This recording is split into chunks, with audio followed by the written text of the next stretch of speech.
Sindh online school class 6 मज़मून रियाज़ी unit 9 सबक ॿियो जुमलनि मां अलजबराई मसावातूं ठाहिण making algebraic equations from sentences ॾोटनि ऐं ॾोहिटियुनि खे सिंध ऑनलाइन स्कूल में भली कार मां आहियां नाना आबिद वारो आम ज़िंदगीअ जे हिसाब किताब करण लाइ सभिनी खां पहिरीं ज़रूरी हूंदो आहे त जेको हिसाब किताब असां आम जुमलनि में ॻाल्हायूं पिया था उन्हनि खे असां रियाज़ीअ जी ज़बान में लिखी सघूं या रियाज़ीअ जी ज़बान में हुनजो तर्जुमो करे सघूं हिन सबक में असां इहो ॾिसंदासीं त जेके मसावातूं आहिनि आम ज़िंदगीअ में या जेके जुमलनि वारियूं मसावातूं आहिनि उन्हनि खे असां रियाज़ीअ जे मसावात में कीअं लिखंदा आहियूं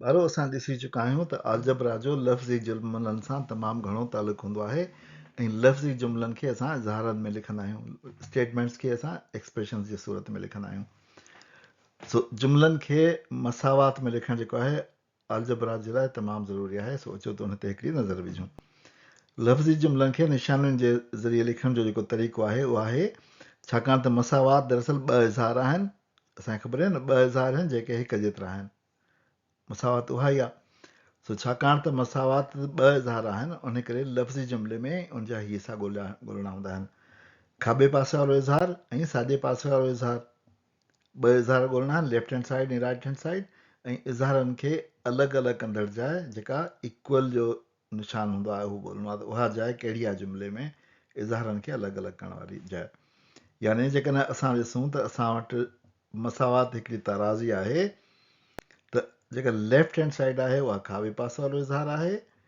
राइट हैंड साइड असांजो साॼे पासे वारो इज़हार आहे ऐं इज़हारनि खे अलॻि कंदड़ जाइ जेका आहे उहा इक्वल वारी साइन यानी सिधी कमानी आहे सो अहिड़ी तरह इहे टे शयूं ॻोल्हिबियूं आहिनि जुमिले में ईअं असां जेको आहे उहो लफ़्ज़ी जुमिले खे निशानियुनि जे ज़रिए यानी अलजबरा जी मसावात में लिखी सघंदा आहियूं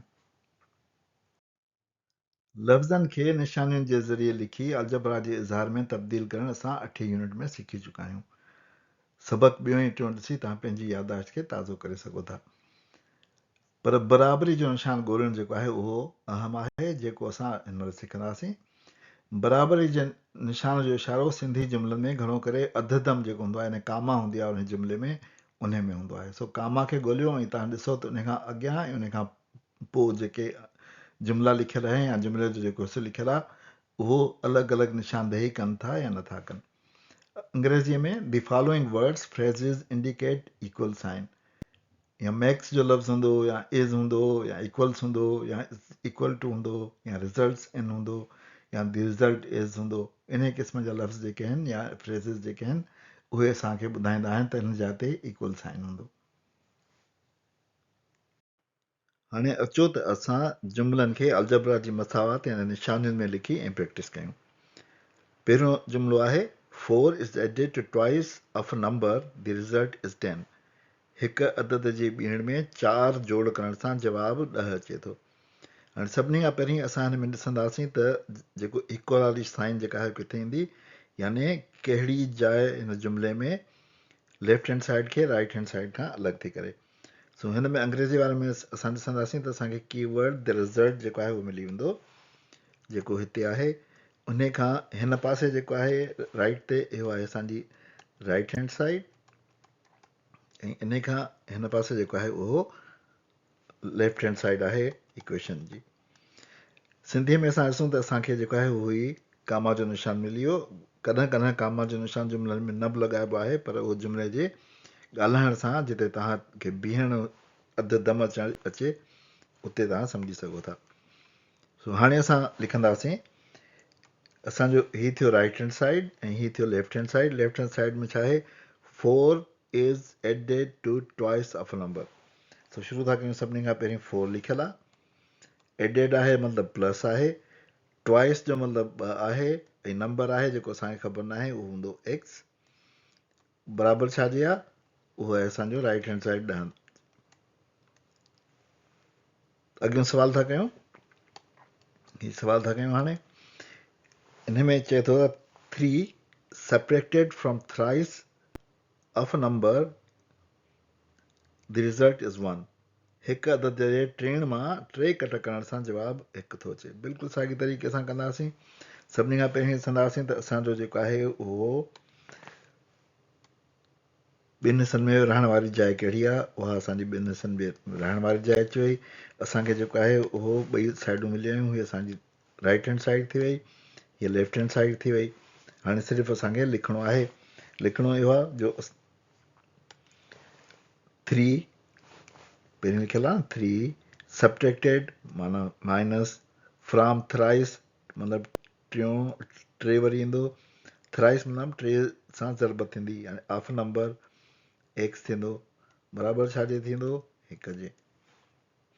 उन खां अॻियो सुवाल जेको आहे उहो चए थो त 3 मल्टीप्लाई बाय नंबर इज़ 9। हिकु अदद जे 3 सां ज़रब करण सां 9 हासिलु थियनि था। सो असांजी जेको आहे उहो हीअ पॉइंट आहे जंहिं ते असां लेफ्ट हैंड साइड ऐं राइट हैंड साइड अलॻि था थियनि। अंग्रेज़ीअ में जेका आहे उहो हीअ आहे। इन सां असांखे हाणे छा ख़बर पवंदी, लिखणो आहे सिर्फ़ु असांखे 3 मल्टीप्लाई ऐं नंबर ऐं राइट हैंड साइड ते 9। सो असां लिखियो 3 मल्टीप्लाई बाय नंबर जेको ख़बर न आहे ऐं बराबरि थींदो 9 जे। अॻियां हलूं। A number divided by 8 is 3। हिकु अदद वञा 8 आहे 3। हिते बि असां वटि जेको ही आहे ऐं ही अददम आहे, इहे असांखे ॿुधाइनि था त जुमिलो किथे ॿिनि हिसनि में विरहाइजे थो ऐं लेफ्ट हैंड साइड इक्वेशन जी ऐं राइट हैंड साइड किथे थींदा। हाणे असांखे सिर्फ़ु लिखणो आहे जेको हिते चवे थो a number divided by 3। Number खे 8 सां वंड कयो, उनखे 3 सां बराबरि करे छॾियो। अ नंबर डिवाइडेड बाय 8 बराबरि थींदो 3 जे। अॻियो सुवाल आहे 2 added to thrice of number is 5। हिकु अदद जे टीण में 2 जोड़ करण सां 5 अचे थो। इज़ या हीअ अददम जेको आहे उहो असांखे ॿुधाए थो त जुमिलो किथे ॿिनि हिसनि में विरहाइजे थो। हाणे असांखे लिखणु शुरू करिणो आहे 2 एड थ्राइस नंबर, 2 वाधू टीण नंबर जी, यानी 2 उन में एड करिणो आहे थ्राइस ऑफ अ नंबर, उहो बराबरि थींदो 5 जे। आख़िरी सवाल आहे 5 times of number divided by 7 is 10। हिकु अदद ऐं 5 जी ज़रबत खे 7 सां वंडे 10 मिलनि था। हिते बि असांजो जेको आहे अददम हिते आहे ऐं हिते इज़ आहे। इहो असांखे ॿुधाए थो त जुमिलो ॿिनि हिसनि में विरहाइजे थो ऐं हिन में असांखे छा करिणो आहे, 5 खे हिकिड़े नंबर सां ज़रबे 7 सां वंडणो आहे। सो 5 खे उन अदद सां ज़रबे 7 सां वंडणो आहे ऐं जवाबु असांजो अचे थो 10।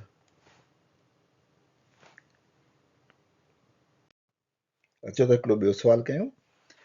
If a number is separated from an other number which is 5 more than thrice the first number, the result is 31। हिकु अदद हिकु ॿिए अदद मां कट कजे थो जेको पहिरें अदद जी टीण खां 5 वधीक आहे त जवाबु 31 अचे थो। सभिनी खां पहिरीं असां छा कंदासीं, सभिनी खां पहिरीं ॻोल्हींदासीं हिन जुमिले में त असांजो लेफ्ट हैंड साइड ऐं राइट हैंड साइड कहिड़ी आहे। असांखे ही मिली वियो जेको आहे लफ़्ज़, इहे जेके ॿुधाइनि था त लेफ्ट हैंड साइड कहिड़ी आहे ऐं राइट हैंड साइड कहिड़ी आहे। हीअ असांजी थींदी राइट हैंड साइड, छो सिंधीअ में लिखियलु आहे, ऐं हीअ असांजी थींदी लेफ्ट हैंड साइड। हीअ असांजी राइट हैंड साइड आहे ऐं ॿी सॼी जेका आहे उहा आहे असांजी लेफ्ट हैंड साइड आहे। हाणे सभिनी खां पहिरीं हिनखे तसवुरु कयो, थोरो कॉम्प्लिकेटेड मुंझियल सुवालु आहे, सो हिनखे थोरो असां ज़हन में तसवुरु कंदासीं। असां वटि हिकिड़ो अदद आहे, उन मां कट पिया था कयूं ॿियो अदद, त असांखे मिले छा थो, मिले थो ही त असांखे ख़बर आहे। असांखे राइट हैंड साइड में त को मसइलो कोन्हे, असांखे लेफ्ट हैंड साइड जेको आहे उहो थोरो मुंझियल थी लॻे। हिकु अदद मां ॿियो अदद कट कजे थो। हाणे कटिजे कहिड़ो थो, हीअ अदद बि थो कटिजे, इनखे असां सम्झंदासीं त इहो एक्स आहे। हिते असां एक्स लिखी छॾियो, इहो कटिजे पियो थो। ॿिए अदद मां कटिजे पियो थो। हाणे हीउ अदद जेको आहे उनखे ॾिसणो आहे छा आहे। इन अदद जी वस्फ़ असां वटि हिते लिखियलु आहे, उहो अदद हीअ आहे।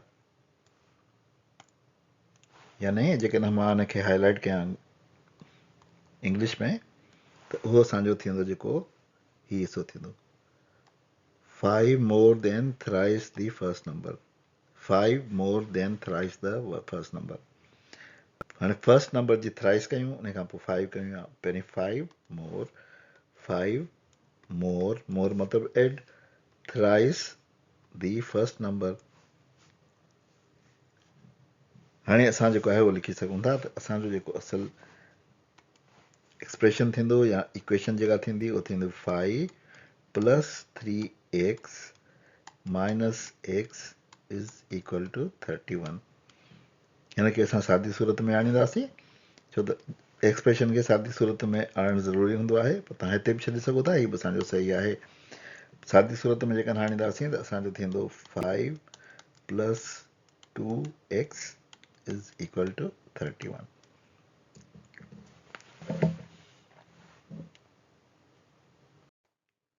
पर हीउ जुमिलो जेको असां हिन महिल इक्वेशन में तब्दील कयो, उहो हिकिड़ो मुंझल जुमिलो हो, जंहिंखे असां कॉम्प्लिकेटेड सेंटेंस चवंदा आहियूं। उन्हनि में असांखे मुंझारो थी सघे थो, असां ग़लती बि करे सघूं था। सो उन ग़लतीअ खां बचण लाइ हमेशह जेको मुंझल जुमिलो हुजे उनखे टुकड़ा टुकड़ा करे कयो, टुकड़ा टुकड़ा करे पढ़ो त वधीक आसानी थींदी। सो हाणे जेको आहे मां हिन जुमिले खे थोरो तव्हांखे उन टुकड़े टुकड़ा करे ॾेखारियां थो त कीअं उनखे वधीक आसानीअ सां बग़ैर मुंझारे जे हल करे सघिजे थो। हिकु अदद हिकु ॿिए अदद मां कट कजे थो, जेको पहिरें अदद जी 3 खां 5 वधीक आहे। हाणे हिन में जेको पहिरें अदद जी 3 खां 5 वधीक आहे उहो ॿिए अदद जी वस्फ़ आहे। सो इनखे जेकॾहिं मां हाल फ़िलहालु लिकाए छॾियां त को मुज़ाइको कोन्हे, त मूं वटि जेको आहे उहो अची वियो हिन महिल जुमिलो, हिकु अदद हिकु ॿिए अदद मां कट कजे थो त जवाबु 31 अचे थो। सवलो जुमिलो थी वियो, आसान थी वियो।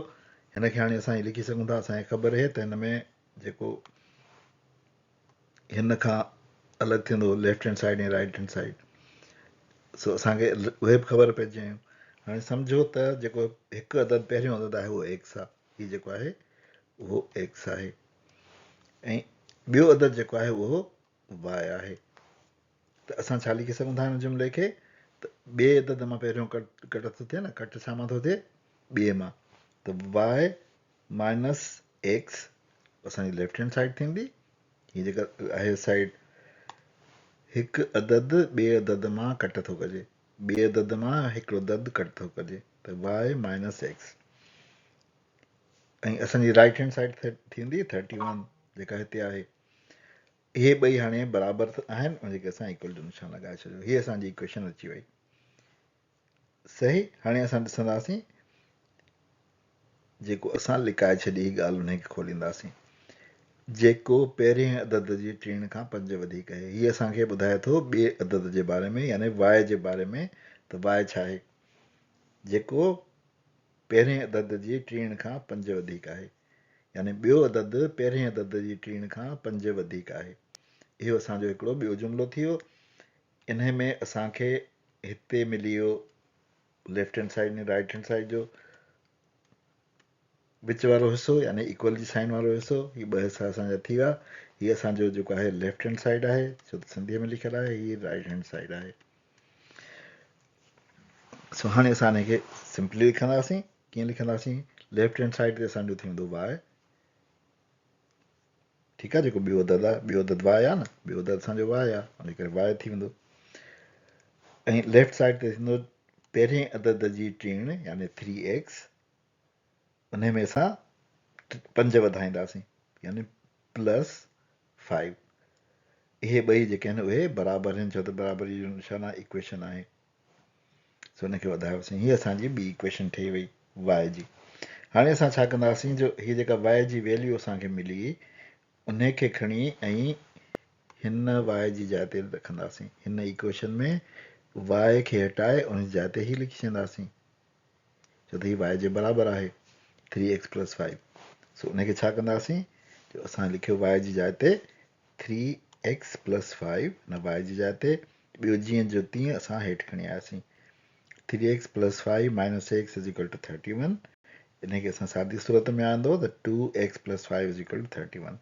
इहो असांजो जवाबु थी वियो। हीअ असां कॉम्प्लिकेटेड यानी मुंझियल सुवाल खे हिसनि में करे ऐं आसानीअ सां करे वरितो बग़ैर मुंझारे जे। ॿारो इन ते असां पंहिंजे हिन सबक़ जी पुॼाणी था कयूं। नाना आबिद खे इजाज़त ॾियो, वरी ॿिए सबक़ में मिलंदासीं। ख़ुदा हाफ़िज़।